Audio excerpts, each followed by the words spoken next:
여러분들은 주변에서 누가 주식으로 얼마 벌었다, 코인으로 얼마 벌었다 이런 이야기를 한 번쯤 또는 이제 많이 들어본 적이 있으실 겁니다.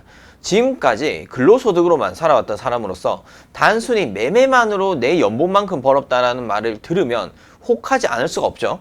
자, 하지만 이런 일확천금의 이야기가 절대 흔하지 않은 매우 극악의 확률이고, 개인 투자자들이 평균적으로 시장에서 어느 정도의 수익을 올리는지는 알아보셔야 됩니다. 우선 통계청에 올라온 2016년도부터의 3년간 파생 상품 양도세 현황을 보게 되면 매년 수익을 본 사람들은 대략 4,700명 정도만 됩니다. 수익자의 80%는 5천만 원 이하의 수익을 벌었고요.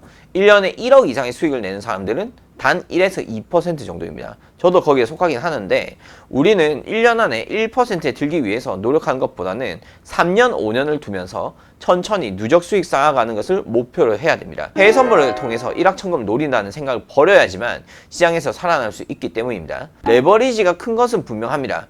그 레버리를 통해서 하루에 수천만 원씩 수익을 낼 거란 생각에 무리하게 매매하다가 반대로 하루아침에 수천만 원 또는 수억을 잃을 수도 있기 때문입니다. 시장에서 주는 기회를 얻기도 전에 퇴출될 수밖에 없고요. 그렇기 때문에 우리는 가장 최고의 타이밍, 적절한 리스크 관리를 통해서 수익을 또 쌓아가야 되겠죠.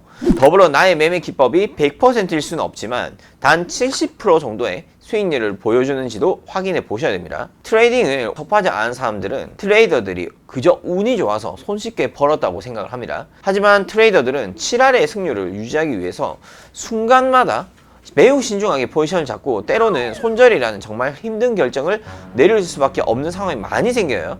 조금이라도 이제 매매를 해본 사람이라면 트레이더라는 직업이 많은 스트레스를 동반하고 또 얼마나 많은 좌절감을 느낄 수 있는지 또 알고 있겠죠. 자, 근로소득을 버는 사람들은 보통 자신이 일한 만큼 소득이 보장이 됩니다. 시간을 더 들이거나 더 힘든 일을 하게 되면은 그만큼 돈을 더 벌 수 있다, 이러한 뜻이라고 보시면 될 것 같아요. 하지만 트레이딩이라는 것은 내가 단순히 트레이딩을 아무리 많이 한다고 해서 또 아무리 스트레스를 받고 힘들어 한다고 해서 소득이 보장되는 것은 절대 아닙니다. 오히려 더 마이너스를 보는 상황이 생길 수도 있습니다. 그동안의 나의 시간과 노력들이 계좌에 마이너스로 결과가 나타날 때는 엄청난 좌절감을 느끼게 됩니다. 하지만 처음에 운 좋게 수익을 맛본 사람들은 계좌에 손실이 나더라도 그때의 경험을 잊지 못하기 때문에 무리하면서 또 매매를 막 하기 시작을 해요. 자, 처음에는 수익 난 것을 되찾으려 하다가 나중에는 원금을 복구하려고 하다가 또 마지막에는 빚진 것만 복구하려고 하다가 결국에는 사고가 크게 나게 됩니다. 자, 그렇기 때문에 매매를 처음 하시는 분들에게는 꼭 저의 영상들을 참고하셔서 이 같은 사고가 나지 않기를 바라고 있습니다. 골든서퍼 아카데미에서 해외 선물에 대해 알려드립니다. 골든서퍼를 검색하시고 최신 해외 선물 투자 전략을 확인해보세요. 자, 매매 고수는 계좌의 돈이 자신의 것이라고 확정하지 않습니다. 매매 아수는 계좌의 돈이 자신의 것이라고 확정합니다. 자, 이 차이는 손실에 대해서 인정할 준비가 되어 있는 그러한 습관에 따라서 달라지게 되겠죠. 자, 그러므로 매매를 아무리 잘하는 사람도 시장에 임할 때는 겸손해지게 됩니다. 자, 제 방송을 보신 분들은 아시겠지만 절대 무리해서 진입하지 않고 놓쳤다고 해서 절대 추격 매매하지 않습니다. 물론 사람들마다 매매 스타일은 다 다르고 저는 주면 먹고 안 주면 말고 식의 매매로 지금까지 이어왔습니다. 자, 여러분, 이번 파리올림픽 서핑 해설 중에 바로 이런 말이 있었습니다. 이런 어려운 파도가 오지만 그 벽을 열면 문이 되거든요. 네. 그런 벽을 활용하는, 그러니까 파도가 올 때는 처음에 벽처럼 보이죠. 네. 근데 문을 열면 멋있는 세상으로 가는 문이 되기도 합니다. 트레이딩에 비유해보면 흡사한 파동이 계속해서 나타나더라도 트레이딩하는 사람의 심리에 따라서 고수익을 낼 수도 손실을 볼 수도 있습니다. 결국 심리를 잘 컨트롤하고 차트 분석과 리스크 관리를 배워서 결국 트레이딩의 벽을 뛰어넘으면 나에게 좋은 투자처의 문으로 바뀌게 된다는 것이죠. 자, 시장에서 수익을 가져온다는 것은 쉽게 보면 쉽고 어렵게 보면 매우 어렵습니다. 정말 아이러니하죠. 많은 경우의 수를 대입하고 여러 보조 지표들도 써보고 아무리 경제 흐름을 분석하더라도 차트는 결국 매도가 아니면 또는 매수 둘 중에 하나겠죠. 자, 가장 큰 문제는 내가 욕심을 버리고 최대한 감정을 절제하면서 트레이딩을 할 수 있는 거입니다. 그리고 내가 일한 만큼 소득이 생기는 근로소득과는 달리 시간과 노력을 들였음에도 돈을 잃을 준비도 되어 있어야 되고요. 손실 보는 것에 멘탈이 무너지지 않고 극복을 해서 내 매매 원칙을 끝까지 고수할 수 있는 것인지에 대해서도 여러분들께서 많은 고민을 해보셔야 됩니다. 여러분, 시장에는 언제나 변수가 존재합니다. 우리는 그 변수에 대해서 적절히 대응할 줄도 알아야 됩니다. 자, 그에 맞게 매매 시나리오도 계획해 볼 수 있어야 되겠죠.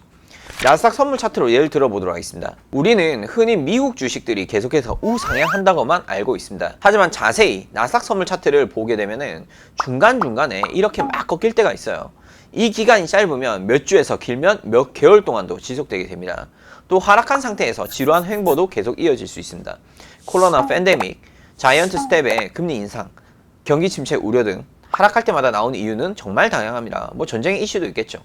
자, 올해 7월 초까지만 하더라도 엔비디아가 사상 최고가를 갱신하면서 애플, 구글 등의 AI 반도체 섹터들이 불같이 타올랐습니다. 자, 그러면서 나스닥 선물은 21,000포인트를 찍고 한순간에 이렇게 조정을 막 주게 되었습니다. 우리는 이 변수들에 대해서 어떤 식으로 포지션을 잡을지 생각해두고 있어야 되겠죠. 연일 고점을 갱신한 와중에도 어느 순간 고점을 뚫지 못하고 윗꼬리가 막 나오기 시작을 하게 되면은 조정세에 대비할 줄도 알아야 되고요. 하락장이 끝나고 옆으로 막 횡보하기 시작하면은 반등에 대비할 줄도 알아야 됩니다. 자, 그렇기 때문에 우리는 시장에서 돈을 가져오기 위해서 트레이딩에 대해서 정말 열심히 공부하고 멘탈 관리에 끊임없이 노력을 해야 됩니다. 운동도 열심히 해야 되겠죠. 일확천금을 노리기보다는 철저한 매매 원칙으로 꾸준한 수익을 쌓아 나가는 것도 한 방법으로 보시면 될 것 같습니다. 자, 이렇게만 하다 보면은 여러분들도 트레이딩을 통해서 놀라운 결과를 얻으실 수 있고요. 이 과정 중에는 분명히 많은 트레이딩 경험이 있는 멘토가 될 사람이 정말로 많이 필요합니다. 자, 그게 꼭 제가 아니더라도 여러분들이 본인 매매 성향에 맞는 트레이더를 한번 찾아보시고 그 트레이더들에게 많은 것들을 보고 배우시면 좋을 것 같습니다. 자, 마지막으로 이 영상을 시청해주신 모든 분들이 꼭 성공적인 투자하시길 바라면서 이상 골든 서퍼였습니다. 감사합니다.